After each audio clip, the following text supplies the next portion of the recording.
আবেগের অন্য একটি নাম কিশলয়। দেশ বিদেশের মন ভালো করা নানান গল্পের ঝুড়ি। থাকছে ভয়, ভালোবাসা, শ্রদ্ধা। থাকছে রোমাঞ্চ, রহস্য ও আরও অন্যান্য সম্ভার। সাথে থাকছে আমাদের অদম্য চেষ্টা ও ভালোবাসা। নানান মন ভরা গল্প শুনতে জুড়ে থাকুন আমাদের সাথে। আজ আমরা পরিবেশন করব নববর্ষ উপলক্ষে একটি দুষ্টু মিষ্টি প্রেমের কাহিনী, পৌতুষা মান্না রচিত সেই বৃষ্টির রাতে। তবে শুরু করছি।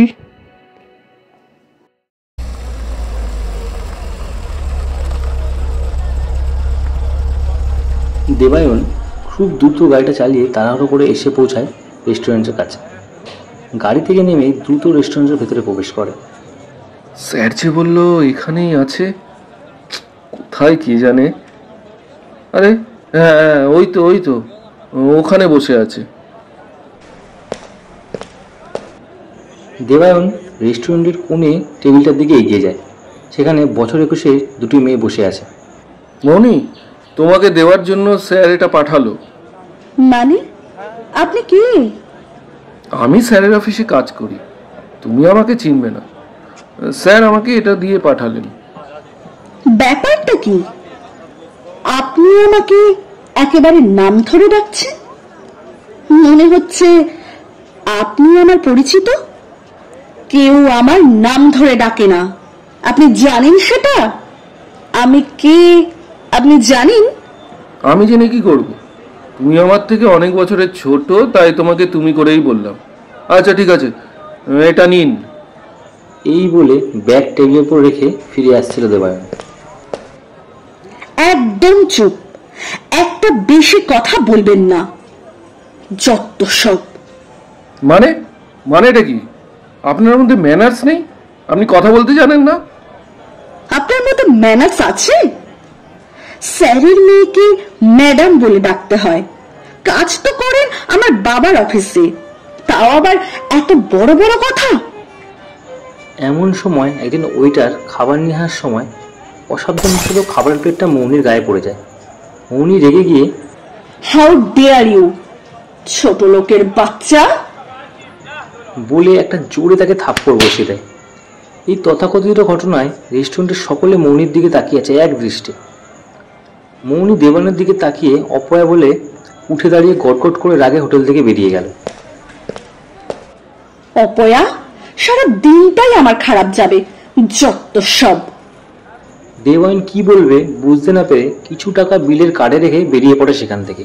সরি বলে বেরিয়ে আসতে বাধ্য হলো সে রেস্টুরেন্ট থেকে। গাড়ি চালাচ্ছে দেবায়ন, পিছনের সিটে বসে আছে মৌনি আর তার বান্ধবী পূজা। কিছুটা দূরে আসতেই হঠাৎ মৌনি বলে, এই ড্রাইভার, গাড়ি থামাও। আমি আপনার ড্রাইভার নই। গাড়ি থামাও বলছি, গাড়িটা থামাও ড্রাইভার। দেবায়নের এবার মাথাটা গেছে গরম হয়ে। সে জোরে গাড়িটা ব্রেক কষে। সঙ্গে সঙ্গে মৌনি সামনের দিকে এগিয়ে যায় এবং সামনের সিটে তার মাথা ঢুকে যায়। বলতে গিয়েও মৌনি কিছু বলতে পারে না। ভালো করে গাড়ি চালাতে পারেন না? গাড়ি চালাতে এসেছেন, এক্ষুনি যদি কিছু একটা হতো তখন কি হতো? যত সব আজব পাবলিক। অনেকক্ষণ থেকে আপনার কথা সহ্য করে যাচ্ছি। আপনার কথা কেন সহ্য করব?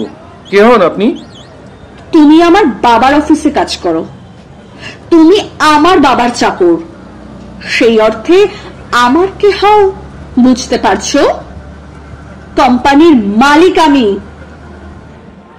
মানে আমি আপনার বাবার অফিসে বাবার আন্ডারে কাজ করি। আমি একমাত্র স্যারের হুকুম মানব, আপনার নয়। আপনি আমাকে মায়না দেন না। তাছাড়া অনেকক্ষণ থেকেই আপনাকে সম্মান দিচ্ছি, সেই সম্মানের যোগ্য আপনি নন। নেমে যান আমার গাড়ি থেকে। গাড়ি থেকে রেগে নেমে পড়ে মৌনি। গাড়িটা দ্রুত গতিতে চালিয়ে দেবায়ন অফিসে চলে আসে। অফিসে এসে এক কাপ কফি নিয়ে স্যারের কেবিনে ঢুকে বলে, স্যার আসতে পারি? হ্যাঁ হ্যাঁ হ্যাঁ, ভেতরে আসো। আমি সব বুঝতে পারছি। আসলে মৌনি আমাকে ফোন করেছিল, সব বলেছে। দেখো বাবা, ওর ব্যাপারে কিছু মনে করো না। আসলে মা মরা মেয়ে তো, আমরা 3 কুলে কেউ নেই। ওকে আমি অনেক আদর যত্ন দিয়ে মানুষ করেছি, তাই একটু ওরকম। আমি তোমার কাছে ক্ষমা চাইছি। স্যার দেবায়নের হাত দুটো ধরে ফেলে। না সে ঠিক আছে, ওর কথায় কিছু মনে করছি না, কিন্তু স্যার এটা কিরকম হলো? আপনার মেয়ে তো মেয়ে নয়, যেন সাক্ষাৎ রণচণ্ডী। রেস্টুরেন্টের একটা ওয়েটারকে আজকে থাপ্পড় মেরে দিল বিনা কারণে। ওই জন্যই তো আমাদের ঘরে বেশি দিন সার্ভেন্ট থাকতে পারে না, কোনো না কোনো ব্যাপারই গন্ডগোল লেগে যায়। কি আর করব বাবা, সারাদিন আমি বাইরে থাকি, ছোটবেলা থেকেই আদর যত্ন পেয়ে একটু বিগড়েছে। না না স্যার, পুরো বাদর হয়েছে। পড়তো আমার বাবা মায়ের পাল্লায়, পেয়ে দিয়ে সিধে করে দিত। আমরা ছোটবেলায় বড্ড মার খেয়েছি, কানমোলা, গাট্টা, পিঠে কিল, চড়, ঘুষি, কোনো কিছুই বাদ যায়নি। এমনকি খুন্তি, হাতা, চটি, জুতো, সেই সবও ব্যবহার হয়েছে। স্যার আপনি একটু আপনার মেয়েকে বেশি প্রশ্রয় দিয়েছেন, নয়তো কোনো কারণ ছাড়াই লোকটার গায়ে হাত তুলতে পারতো না।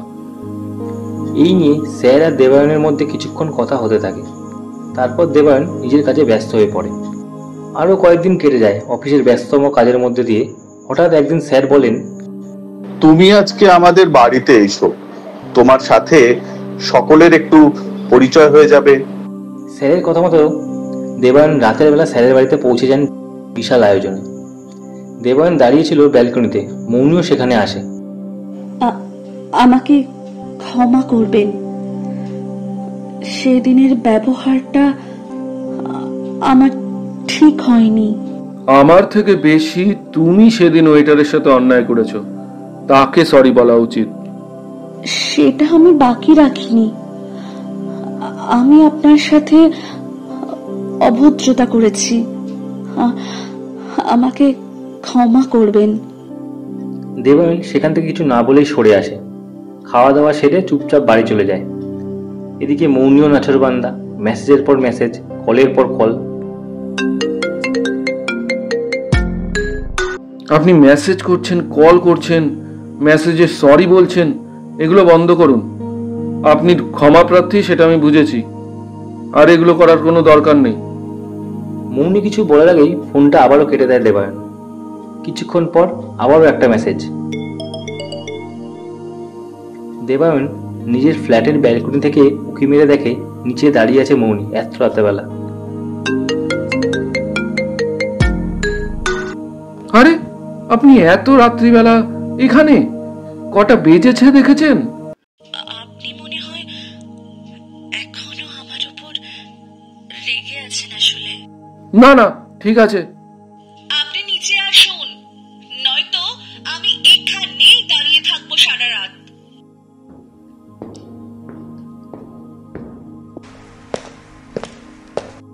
রাত এখন 1টা, আপনি এখন আমার এখানে এসেছেন।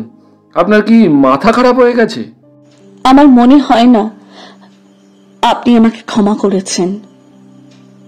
আমাকে ক্ষমা করুন। আমি কিছু মনে করছি না, আপনি শুধু সকলের সাথে ভালো ব্যবহারটুকু করুন। এমন সময় একটা জোরে বাজ পড়ে আর সাথে দমকা হাওয়া। মৌনি চমকে দেবায়নকে জড়িয়ে ধরে। দেবায়নের শরীরেও একটা শিহরণ জেগে ওঠে, কারণ এই প্রথম কোনো মেয়ে তাকে স্পর্শ করলো। সরি, আসলে আমি গাড়ি আনছি। এত রাতে নিশ্চয়ই ক্যাব পাবেন না। আমাকে প্লিজ আপনি বলবেন না। এবার আর কি, দুজনের আস্তে আস্তে বন্ধুত্ব শুরু। কল, মেসেজ, কাজের ফাঁকেও দেবায়ন এখন ফোন মেসেজের অপেক্ষা করে। কথা হয় রাত জেগে।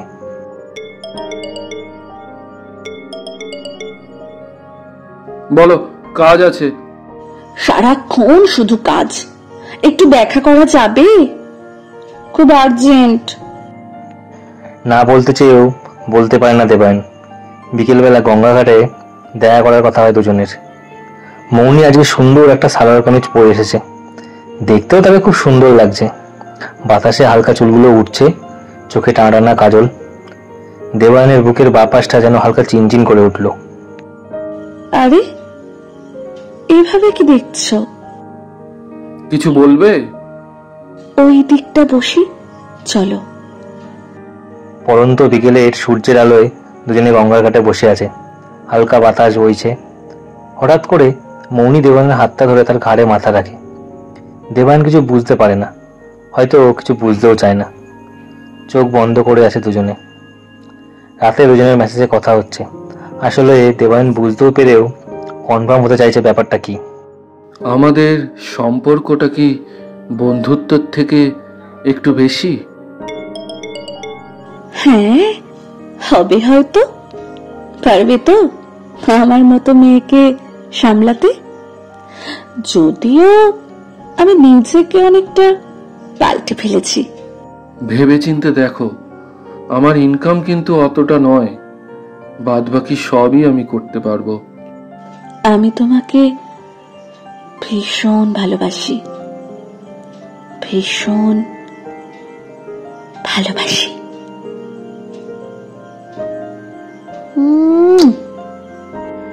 দেবায়নের হাত থেকে ফোনটা পড়ে যায়। ও এতটাও আশা করেনি। ওপাশ থেকে মৌনির কণ্ঠ ভেসে আসে। Hello, hello, hello Debayan, hello, hello Debayan. হ্যাঁ, না মানে হ্যাঁ হ্যাঁ হ্যাঁ, বলো বলো বলো। না মানে, না মানেটা কি? আমি কিন্তু না নয়, না নয়, হ্যাঁ হ্যাঁ। এরপর থেকেই দুজনের মধ্যে সম্পর্ক আরো গাঢ় হতে থাকে। ব্যস্ততম জীবনের ফাঁকে সেদিন বিকেলবেলা বেরিয়েছিল দুজনে। চৈত্র মাসের শেষ বিকেল। কাল থেকে শুরু নতুন বছর। আকাশে ঘন কালো মেঘ জমে এসেছে। বিদ্যুৎ চমকাচ্ছে, হালকা বাতাস বইছে। এবার যে উঠতে হবে, নয়তো বৃষ্টি শুরু হবে। চলো, তোমাকে বাড়ি দিয়ে আসি। দেবায়নের পাশে বসে দেবায়নকে আরো জড়িয়ে ধরে মৌনি। চলো, বাড়ি যাবে তো? আরেকটু থাকি না, ভালো লাগছে। মৌনি দেবায়নের দিকে তাকায়, দেবায়নও তাকায় তার দিকে। দুজনের নিঃশ্বাস খুব জোরে একে অপরের দিকে তাকিয়ে থাকতে থাকতে হঠাৎই মৌনি দেবায়নকে একটা চুমু খেয়ে বসে।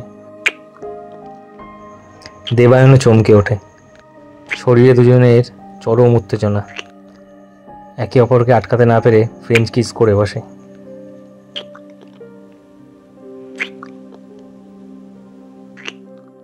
চলো, বাড়ি যেতে হবে। থাকি না আরেকটু। না। দেবায়ন বুঝতে পারে দুজনের শরীরে খুব উত্তেজনা গরম হয়ে উঠেছে। খুব করে চাইলেও বেশি দূর এগোনো সম্ভব নয়। তাই দেবায়ন এক প্রকার জোর করেই মৌনিকে নিয়ে গাড়িতে ওঠে। এতক্ষণ বাইক চালিয়েছে। মৌনি তখন তাকে জড়িয়ে আষ্টে পৃষ্ঠে বসে আছে। গাড়ি থেকে নেমে দেবায়ন বলে, বাড়িতে ঢুকে যাও, কালকে কথা হবে। গাড়ি থেকে নেমে মৌনি দেবায়নকে জড়িয়ে ধরে গালে হালকা করে চুমু খেয়ে কানের কাছে ফিস ফিস করে বলে, আই লাভ ইউ। অফিসে বসেছিল দেবায়ন। স্যারের কেবিন থেকে ডাক আসায় স্যারের কেবিনে প্রবেশ করতেই স্যার বললেন, হ্যালো ইয়ং বয়। হ্যাঁ স্যার, বলুন। আর স্যার নয়, এবার তো বাবা হব। মাকে নিয়ে আসো আমাদের বাড়িতে। দেবায়ন লজ্জায় পড়ে যায়। স্যার বলে, প্যার কিয়া তো ডরনা কিয়া। একটা রবিবার দেবায়ন তার বাবা মার সাথে যায় মৌনিদের বাড়ি কথাবার্তা হচ্ছিল। এমন সময় মৌনি বলে বসে, আচ্ছা বাবা, আমার প্রতি মাসে খরচ কত করে দাও বলো তো? কেন রে মা, 50,000 টাকা? দেবায়নের মাইনে কত? এইসব এখন বলে তুই কি করবি? তুই তো জানিস ওর মাইনে 55,000 টাকা। তবে নিজের যোগ্যতায় এই জায়গাটা পেয়েছে। আমি আশা রাখছি আগামী দিনে ও আরো এগিয়ে যাবে। বামন হয়ে চাঁদে হাত দেওয়ার স্বপ্ন দেখছো? তোমার যে টাকা মাইনে, সেটাকে আমি মাসে হাত খরচায় উড়িয়ে দিই। বুঝেছ? তারপরে তুমি আমাকে খাওয়াবে পড়াবে। হ্যাঁ, ওইটুকু একটা ছোট্ট ফ্ল্যাট বাড়িতে রাখবে। তুমি কিভাবে ভাবলে তোমাকে আমি বিয়ে করব? যোগ্যতা দেখে প্রেম করা উচিত, যোগ্যতা দেখে বিয়ের সম্বন্ধ আনা উচিত। যত সব মিডল ক্লাস। দেবায়নের পরিবার আর দেবায়ন পুরো চমকে যায়। দেবায়ন কিছু বলতে পারে না। এটা কি মৌনি? আমি তোমাকে কিছু বলি না বলে ভেবো না তুমি সব সময় অন্যায় করে যাবে। তুমি এতদিন ধরে তাহলে কি করছিলে? আমার চোখ কিছুই আড়ায়নি, বুঝেছো? তাই আমি ওনাদের আসতে বলেছি। জাস্ট টাইম পাস, নিজের যোগ্যতা দেখাবার জন্য। এই কথা বলে মৌনি উঠে যায়। মৌনির বাবা তাকে আটকাতে গেলে দেবায়ন তাকে থামিয়ে দেয়। ঘরে বসে আছে মৌনি, এমন সময় দেবায়নের ফোন আসে। নিজের যোগ্যতা বুঝতে পেরেছে তো? আমাকে অপমান করা, তোমার বাবা মার সামনে তোমাকে যেভাবে অপমান করেছি, আশা করি তোমার বাবা মাও হজম করতে পারবে না। তোমাকে তো আমি কখনো ভালোবাসতে চাইনি। তুমি আমাকে ভালোবাসার স্বপ্ন দেখিয়েছো, তুমি আমাকে তোমার দিকে টেনেছো। এত নাটক করার কি কোনো দরকার ছিল? প্রথম প্রথম তোমাকে আমারও পছন্দ ছিল না, কিন্তু আস্তে আস্তে তোমার পাগলামোর জন্য আমি তোমাকে ভালোবেসে ফেলি। ঠিক আছে, তুমি ভালো থেকো। আশা করি তুমি তোমাদের ক্লাসের স্ট্যান্ডার্ড অনুযায়ী ছেলে পাবে। Best of luck. এই বলে দেবায়ন ফোনটা রেখে দেয়। মৌনি এটা আশা করেনি। ও ভেবেছিল দেবায়ন ওর জন্য কান্নাকাটি করবে, ওকে ফিরিয়ে নিয়ে যাওয়ার জন্য পায়ে পড়বে, কিন্তু এটা কি হলো? মৌনি ঘরের ভেতর চুপ করে বসেছিল। এমন সময় তার বাবা ঘরে প্রবেশ করে। তুমি একদম ঠিক করনি। কাউকে অপমান করাটা তোমার উচিত নয়। তুমি আমার টাকায় থাকো, আমার টাকায় খাওয়া, লাইফস্টাইল এইসব মেনটেন করো। তুমি কি একটা টাকাও রোজগার করতে পারবে? যে মানুষটাকে কষ্ট করে রোজগার করছে তাকে অপমান করতে তুমি পারো না। তোমাকে আমি এইভাবে মানুষ করিনি। আমারই মানুষ হয়তো কোনো ভুল ত্রুটি থেকে গেছে। মৌনির বাবার কথাগুলো আতে লাগে। তার বাবা তার সাথে কখনো এইভাবে কথা বলেনি। আজকে হঠাৎ কি হলো? পরের দিন অফিসে দেবায়নকে স্যার ডেকে পাঠিয়েছে। ঘরে প্রবেশ করতেই স্যার বলে, আমাকে আমাকে ক্ষমা করো।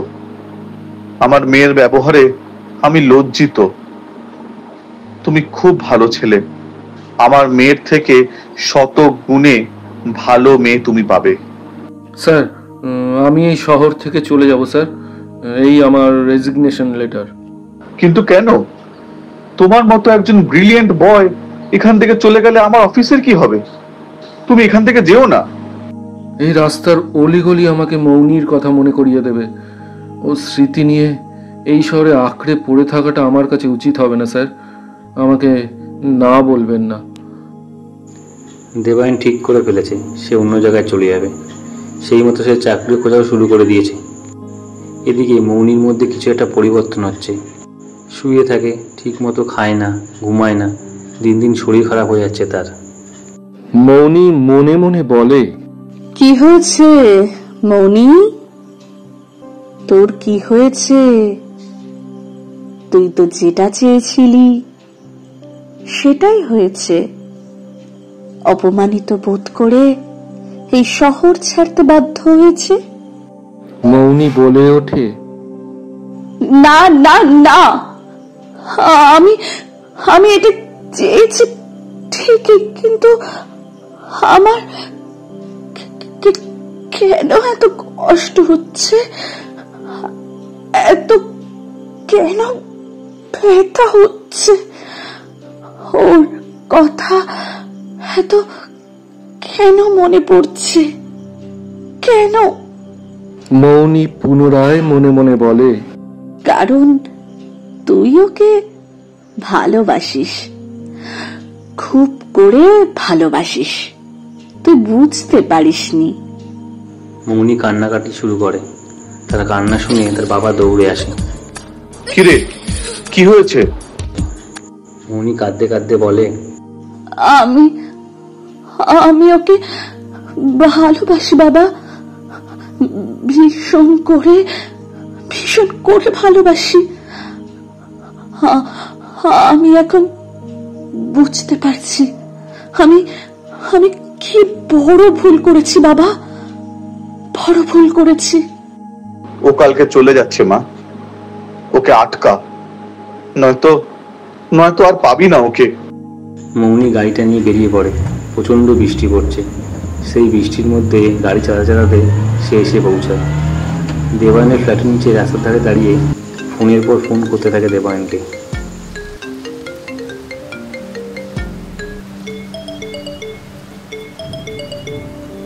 ফোনটা ধরো প্লিজ, ফোনটা ধরো। আমি তোমাদের ফ্ল্যাটের নিচে, একটু আসো, ফোনটা ধরো, কথা আছে তোমার সাথে, ফোনটা ধরো, কথা আছে তোমার সাথে।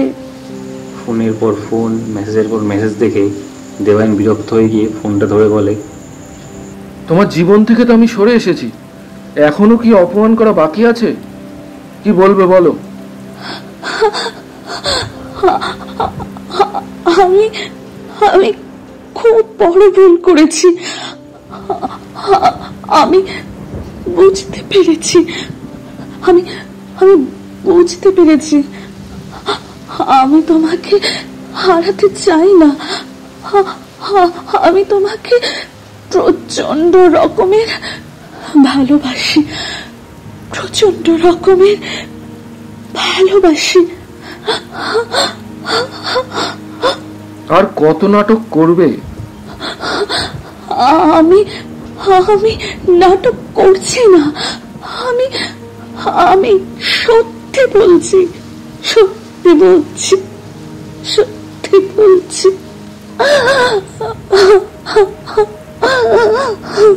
ফোনটা রেখে দাও। ফোনটা রাখবে না, ফোনটা রাখবে না। আমি আমি তোমার জন্য অপেক্ষা করছি। তুমি যতক্ষণ না আমাকে ক্ষমা করবে, আমি আমি তোমাদের ফ্ল্যাটের নিচে দাঁড়িয়ে থাকবো। হ্যাঁ, তোমাদের ফ্ল্যাটের নিচে দাঁড়িয়ে থাকবো। দেবায়ন ঘরের পর্দা একটু আড়াল করে দেখে নিচে দাঁড়িয়ে ভিজছে মৌনি। আবারও একটা নাটক নিশ্চয়ই। তুমি নাটক করো, এবারে আমি আর একদম তোমাকে বিশ্বাস করতে পারছি না। মৌনি কিছু একটা বলতে যাওয়ার আগেই ফোনটা কেটে দেয় দেবায়ন। মৌনিও আর ফোন করে না, দাঁড়িয়ে থাকে ঘন্টার পর ঘন্টা। বৃষ্টির বেগ বেড়েই চলেছে। দেবায়ন ঘরের ভেতরে বসে অস্বস্তিতে ছটফট করতে লাগছে। কি জানি, পাগল মেয়েটা যদি এখনো দাঁড়িয়ে থাকে। আগেও এরকম পাগলামি করতো, তারপরে তো এত বড় অপমান করলো। না, এবারে আর কোনো পাগলামিকেই আমি প্রশ্রয় দেব না। দেবায়ন নিশ্চিন্তে চোখ বুঝল, কিন্তু সে ঘুমোতে পারল না। ঘড়ির কাঁটা ঠিক ঢং ঢং করে দুটো বাজতেই তার মনে হলো একবার উঁকি মারলে তো হয়, দেখা যাক না কেউ দাঁড়িয়ে আছে কিনা। পর্দা সরিয়ে যা দেখলো তাতে পুরো চমকে গেছে দেবায়ন। রাস্তায় একা দাঁড়িয়ে আছে মৌনি, বৃষ্টিতে ভিজে যাচ্ছে সে। না, এভাবে রাস্তায় দাঁড়িয়ে থাকলে কোনো বিপদ হতে পারে। দেবায়ন রেগে ফ্ল্যাটের নিচে যায়, মৌনির কাছে গিয়ে বলে, মজার একটা লিমিট থাকা দরকার। তুমি বাড়ি যাও, এখানে থাকলে তোমারই বিপদ হবে। কি মনে হচ্ছে আমি মজা করছি? এলে কেন,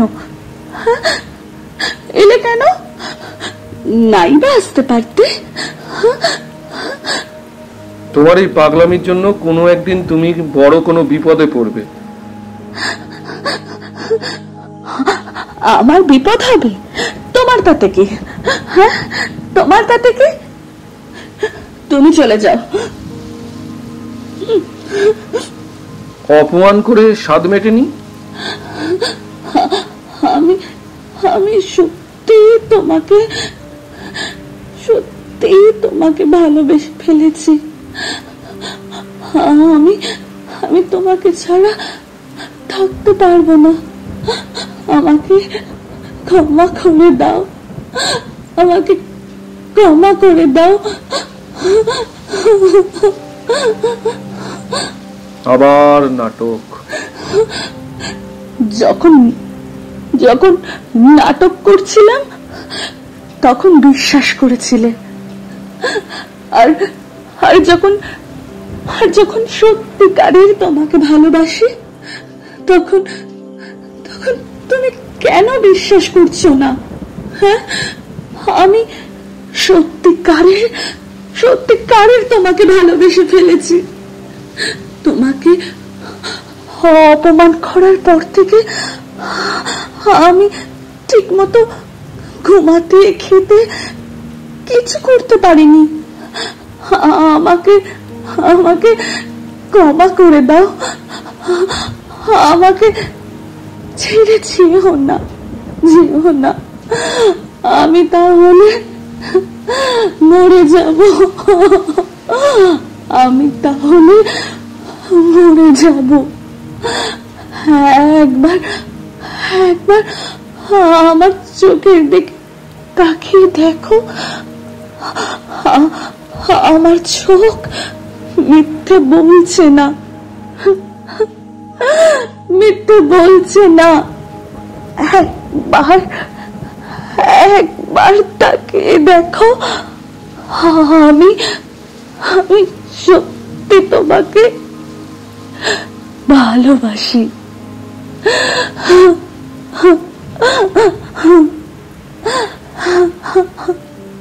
কাঁদতে কাঁদতে মৌনি দেবায়নের পা ধরে বসে পড়ে। মৌনিকে এভাবে দেখতে দেবায়নের একদমই ভালো লাগছে না। ওঠো ওঠো ওঠো, তোমাকে বাড়ি পৌঁছে দিচ্ছি, কালকে কথা হবে।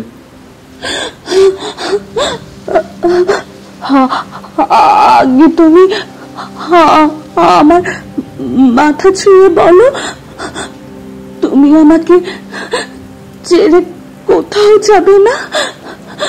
তুমি আমার হয়ে থাকবে, আমাকে ছেড়ে কোথাও যাবে না? বলো বলো, কোথাও যাবে না? মৌনি দেবায়নকে জড়িয়ে ধরে। বৃষ্টির জল মৌনির চোখের জলকে আটকাতে পারছে না।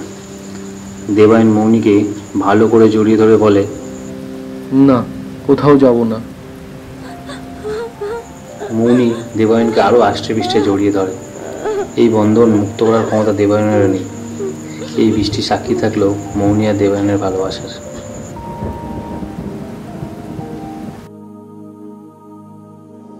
শুনছিলেন পৌতুষা মান্না রচিত একটি প্রেমের কাহিনী, সেই বৃষ্টির রাতে।